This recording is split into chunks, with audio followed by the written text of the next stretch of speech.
heart of Bangladesh. Well, lucky. Saif Hassan, very lucky. একটা topaz হয়েছে এবং সেটা চলে গেছে সীমানার বাইরে। 6টা রান তিনি পেয়েছেন, বাট এবারে কিন্তু প্রপারলি কানেক্ট করেছেন। That was more like Saif Hasan. এটা ছিল সাইফ হাসানের শট। পারফেক্ট দারুণ ডেলিভারি, কিন্তু আরো চমৎকার ভাবে একটা স্কোয়ার কাট খেললেন, বলের বাউন্সের উপরে চড়ে বসলেন, সুন্দর। আবারও স্লো পেস, কিন্তু এত চমৎকার খেললেন সাইফ। তার যে পাওয়ার রয়েছে হাতে, টি-20 ক্রিকেটে তিনি বিখ্যাত হয়ে উঠছেন শুধু এই কারণে।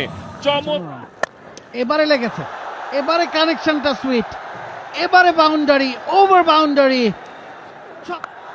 আরো একবার একই চেষ্টা, তবে এবারে ডিরেকশনটা ভিন্ন, রেজাল্ট আছে বাউন্ডারি। আমার লেগ সাইডে এবারে গ্যাপ পাবেন, বাউন্ডারি পাবেন, সাথে পূর্ণ হবে সাইফের 50। পিপিএল এর শেষ ম্যাচে ঢাকা